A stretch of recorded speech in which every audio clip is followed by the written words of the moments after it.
हरे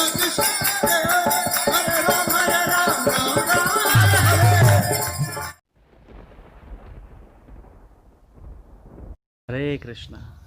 तो एक बार एक बलशाली राजा था। उसने अपने सारे मंत्रियों को बुलाया और पूछा कि मैं आप सबसे एक प्रश्न पूछना चाहता हूँ, और अगर आप उसका उत्तर नहीं दे पाए तो मैं आप सबको बहुत दंड दूंगा। तो सभी मंत्रीगण घबरा गए कि राजा पता नहीं क्या प्रश्न पूछने वाला है। तभी राजा ने प्रश्न पूछा।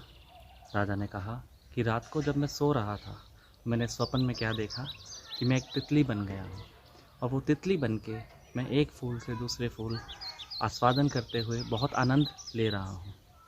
लेकिन झटके से वो स्वप्न टूट गया और मैंने अपने आप को एक राजा की पोशाक में पाया। तो राजा ने पूछा, तो मेरा प्रश्न ये है कि क्या वो तितली का अस्तित्व जो है वो स्वप्न था, या फिर जो ये राजा का अस्तित्व है, मैं राजा की पोशाक में हूँ, ये एक स्वप्न है। तो सभी मंत्रीगण घबरा गए कि इसका उत्तर कौन देगा। अगर राजा ने कुछ पूछा होता कि साथ वाले राज्य को कैसे पराजित करना है तो हम बता भी देते। तो उनमें से एक बहुत ही बुद्धिमान मंत्री था, वो आगे आया। उसने उत्तर दिया कि राजा, वो तितली का स्वप्न और ये राजा की पोशाक, ये दोनों ही एक स्वप्न के बराबर है।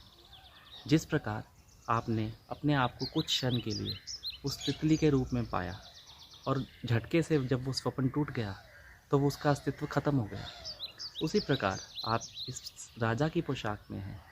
और जब समय आएगा, आप कुछ क्षण के लिए राजा बने हैं, लेकिन जब समय आएगा तो ये भी स्वप्न टूट जाएगा और राजा का भी अस्तित्व खत्म हो जाएगा। तो इस प्रकार शास्त्रों में 3 प्रकार की चेतना बताई गई है।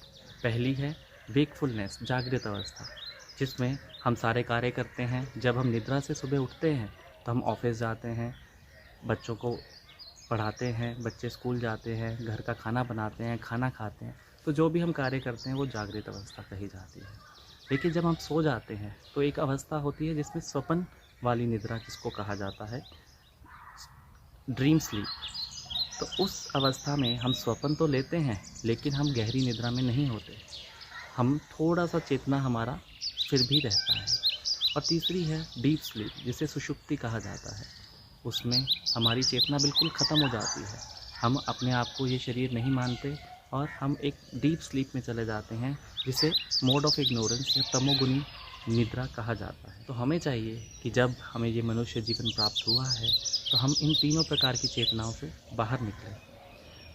हम तो जागृत अवस्था में भी क्या करते हैं, स्वप्न देखते हैं। जागते हुए भी हम सोचते हैं मेरे पास इतना धन आ जाए, मैं और ज़्यादा कमा लूँ और बड़ा आदमी व्यक्ति बन जाऊँ और बड़ी गाड़ी आ जाए।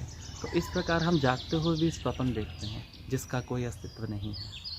हमें ये सोचना चाहिए कि ये जो जीवन है ये भी एक स्वप्न की तरह है, और जब समय आएगा ये भी हर स्वप्न की तरह छिन्न भिन्न हो जाएगा और हमारे पास हाथ में कुछ भी नहीं रहेगा। तो हमें चाहिए कि हम भगवान श्री कृष्ण की लीलाओं का श्रवण करें, गुणगान करें और हरे कृष्ण महामंत्र, हरे कृष्ण कृष्ण कृष्ण हरे हरे, हरे राम राम राम हरे हरे का निरंतर जप करें, ताकि हम इन तीनों प्रकार की अवस्थाओं से ऊपर उठ सकें और शुद्ध सत्व की प्राप्ति कर सकें। हरे कृष्ण। धन्यवाद।